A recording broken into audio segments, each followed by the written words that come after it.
आज़ाद भारत के इतिहास में पहली बार शायद ऐसा होने जा रहा है कि भारत का इलेक्शन कमीशन भारत की लोकतंत्र की रक्षा करने वाला चुनाव आयोग, जिसकी मुख्य जिम्मेदारी होती है कि फ्री एंड फेयर इलेक्शंस कराकर एक लोकतांत्रिक ढंग से चुनी हुई यानी कि डेमोक्रेटिकली इलेक्टेड गवर्नमेंट को सरकार बनाने का मौका दिया जाए, फ्री एंड फेयर निष्पक्ष चुनाव कराए जाएं। इलेक्शन कमीशन, जिसे हम एक स्तंभ कहते हैं भारत के लोकतंत्र का, वो चुनाव आयोग, वो इलेक्शन कमीशन एक पॉलिटिकल पार्टी की रजिस्ट्रेशन के प्रोसेस में दो बड़े बदलाव करने जा रहा है। हमें यह पुख्ता जानकारी मिली है कि इलेक्शन कमीशन यानी कि चुनाव आयोग एक स्पेशल ट्रीटमेंट देते हुए पॉलिटिकल पार्टी के रजिस्ट्रेशन प्रोसेस में दो बड़े बदलाव करने जा रहा है। मैं पहले बदलाव आपको बता देता हूं कि क्या है, फिर इसकी सियासत क्या है, इसकी राजनीति क्या है, उस पर आऊंगा।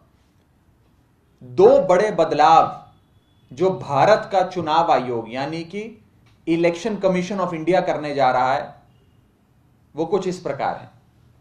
पहला बदलाव,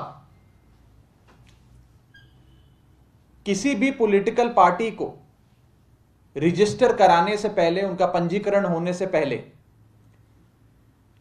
30 दिन का एक समय सीमा होती है जिसे ऑब्जेक्शन पीरियड कहा जाता है।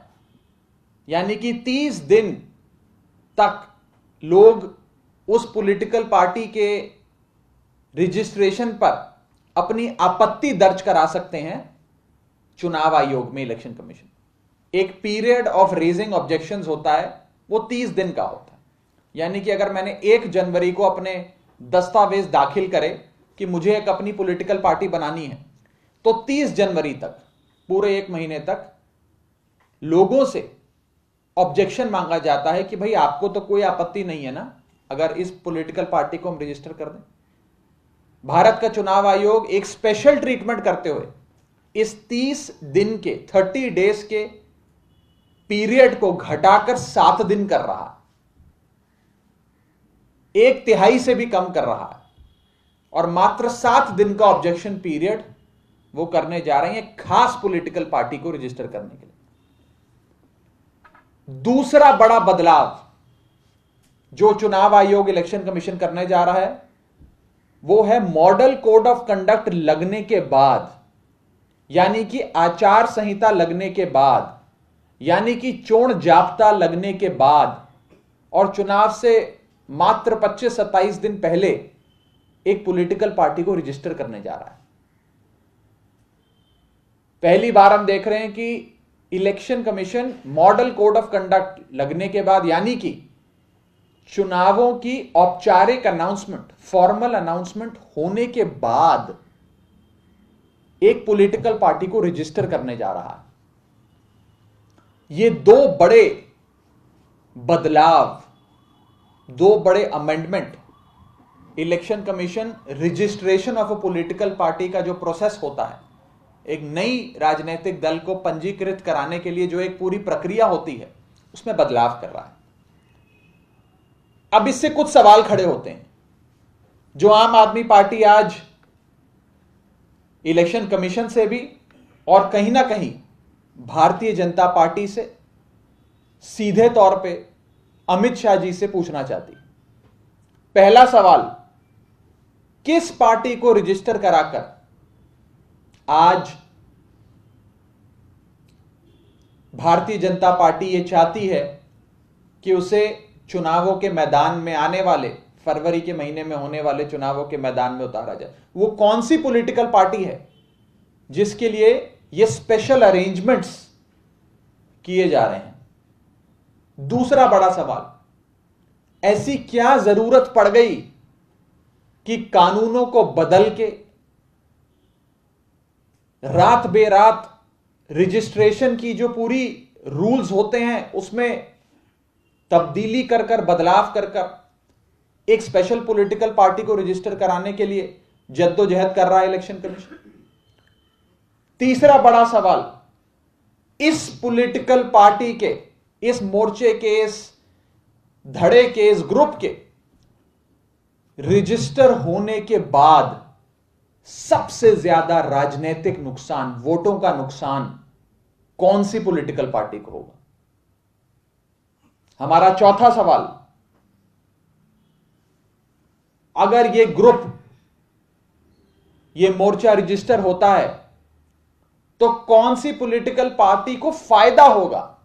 पहला सवाल तो मैंने पूछा नुकसान किसको होगा, पर वो कौन से लोग हैं, उनके क्या मंसूबे हैं, वो कौन है जो चाहते हैं कि ये पार्टी रजिस्टर हो जाए, ये फलानी पार्टी के वोट काटे और हमें फायदा हो जाए।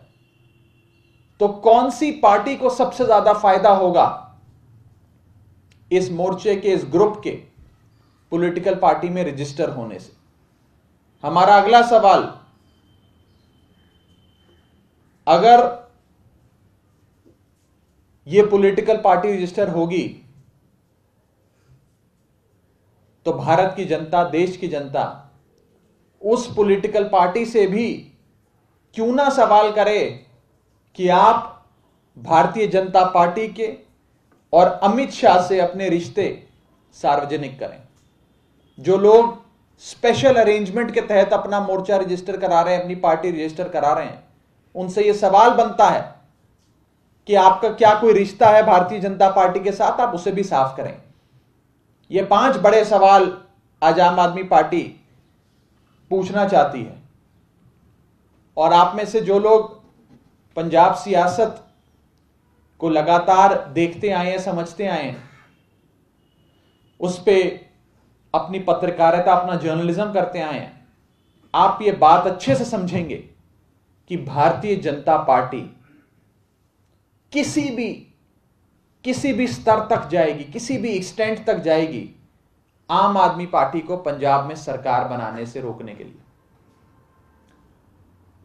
भारतीय जनता पार्टी ने पहले सोचा कि शिरोमणि अकाली दल को आगे करके शायद हम आम आदमी पार्टी को रोक सकें। आम आदमी पार्टी नहीं रुकी। फिर भारतीय जनता पार्टी ने सोचा कि कांग्रेस पार्टी को आगे करते हैं, लेकिन कांग्रेस पार्टी भी आम आदमी पार्टी को रोक नहीं पाई। फिर भारतीय जनता पार्टी ने कैप्टन अमरिंदर के साथ मिलकर अपना एक मोर्चा तैयार किया, अपना एक ग्रुप तैयार किया, और उनका वो ग्रुप, उनकी वो अलायंस भी आम आदमी पार्टी को दूर दूर तक रोक नहीं पा रहा। तो अब कहीं ना कहीं बीजेपी एक नई फॉर्मेशन, एक नई पॉलिटिकल फॉर्मेशन पंजाब में लाने के लिए तमाम तरीके की फैसिलिटेशन, तमाम तरीके की रियायतें, तमाम तरीके की रिलीफ आज देने जा रही है, ताकि कोई पार्टी रजिस्टर हो जाए जो 1 महीने से पहले रजिस्टर नहीं हो सकती, ताकि एक पार्टी रजिस्टर हो जाए चोण जाब्ता लगने के बाद, यानी कि इलेक्शंस की अनाउंसमेंट होने के बाद।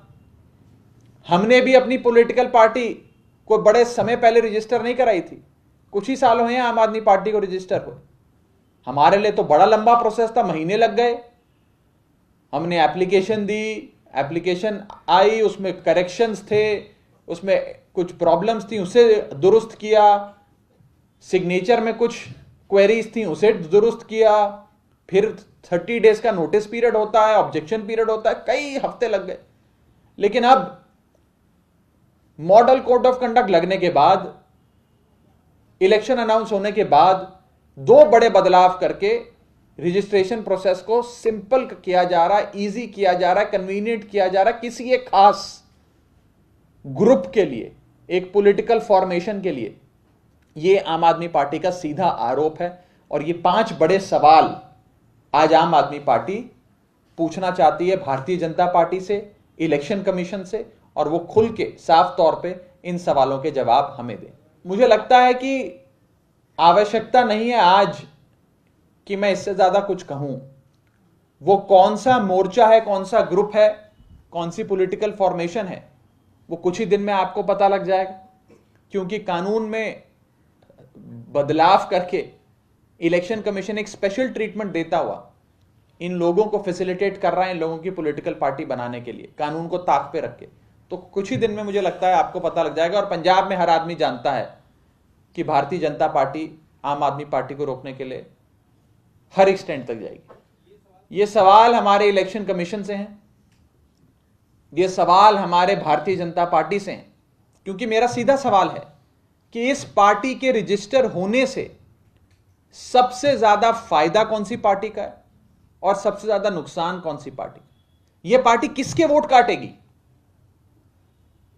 कहीं ना कहीं ऐसा नजर आता है कि यह पार्टी सिर्फ आम आदमी पार्टी के ही वोट काटेगी, सिर्फ आम आदमी पार्टी को हराने के लिए, सिर्फ आम आदमी पार्टी को रोकने के लिए। ऐसा लगता है कि यह पूरी कवायद चलाई जा रही है कि कानून में तब्दीली कर कर, बदलाव कर कर, कुछ दिनों में ही चुटकी बजाते हुए एक नए मोर्चे को, एक नई पार्टी को मैदान में उतारा जाए, कहीं आम आदमी पार्टी के कुछ वोट काट ले। इस सोच के साथ, आम आदमी पार्टी को कमजोर करने के लिए, इस सोच के साथ एक पॉलिटिकल पार्टी को रजिस्टर कराया जा रहा है। पंजाब से जो लोग आते हैं वो सब समझ रहे हैं कि मैं क्या कह रहा हूं। कौन सी पार्टी को आज भारतीय जनता पार्टी चाहती है कि यह पार्टी रजिस्टर हो जाए ताकि आम आदमी पार्टी को नुकसान हो। अरविंद केजरीवाल जी ने कल एक बात कही थी अपनी प्रेस वार्ता में। पहली चीज उन्होंने कही कि आम आदमी पार्टी में ना तो टिकट बेची जाती है, ना टिकट खरीदी जाती है, और अगर कोई शख्स आम आदमी पार्टी का नाम इस्तेमाल कर कर लेन देन करने की सोचता भी है, कोशिश भी करता है, तो उसे आम आदमी पार्टी बख्शेगी नहीं। अरविंद केजरीवाल जी बख्शेंगे नहीं। दूसरा, मैं दोहरा रहा हूं अरविंद केजरीवाल जी ने क्या कहा। अगर कोई शख्स बेबुनियाद झूठे आरोप लगाएगा, चुनाव से पहले अरविंद केजरीवाल और आम आदमी पार्टी पर कीचड़ उछालने की कोशिश करेगा कि टिकट बिक गई, टिकट खरीद ली, टिकट बेच दी, उस शख्स को भी हम छोड़ेंगे नहीं। हर संभव कार्रवाई करेंगे। ना सरकार बनने से पहले छोड़ेंगे और ना सरकार बनने के बाद छोड़ेंगे। यह मैं साफ तौर पे कहना चाहता हूं। और वो शख्स आज तक पैदा नहीं हुआ और वो रकम आज तक बनी नहीं जो अरविंद केजरीवाल को या आम आदमी पार्टी को खरीद ले। यह मैं साफ तौर पे कहना चाहता हूं। देखिए, 5-7 दिनों की बात है। ये नंबर हमने जो जारी किया है, इस पर 17 तारीख तक पंजाब की आवाम, पंजाब सूबे के लोग, उनका अगला मुख्यमंत्री कौन होगा उसका नाम हमें बताएंगे। अरविंद केजरीवाल जी ने खुद साफ किया कि वो इस पूरी दौड़ से अपने आप को अलग करते हैं, कि वो दौड़ में ही नहीं है। विपक्ष के पास आज पंजाब में कोई मुद्दा नहीं है। सच्चाई ये है, हम जो चीज अनाउंस करते हैं, जिस चीज की घोषणा करते हैं, जिस भी वादे का ऐलान करते हैं, जनता का सीएम चुनने के लिए कोई प्रोसेस का ऐलान करते हैं, हमारे विपक्षी जो बेचारे मुद्दा लेस हैं, इशू लेस हैं, वो उसी में मीम निकालने में लग जाते हैं। उन बेचारों के पास कुछ बचा नहीं, वो क्या करें। मुझे तो कभी कभार ऐसे नेताओं पे जिनका आपने नाम लिया, उनको उनकी शक्ल देख के दुख होता है, दर्द होता है उन पे। मेरे को they have my sympathies, I feel bad for them. बेचारे कुछ कर ही नहीं पा रहे, क्या करें, उनको बोलने दीजिए।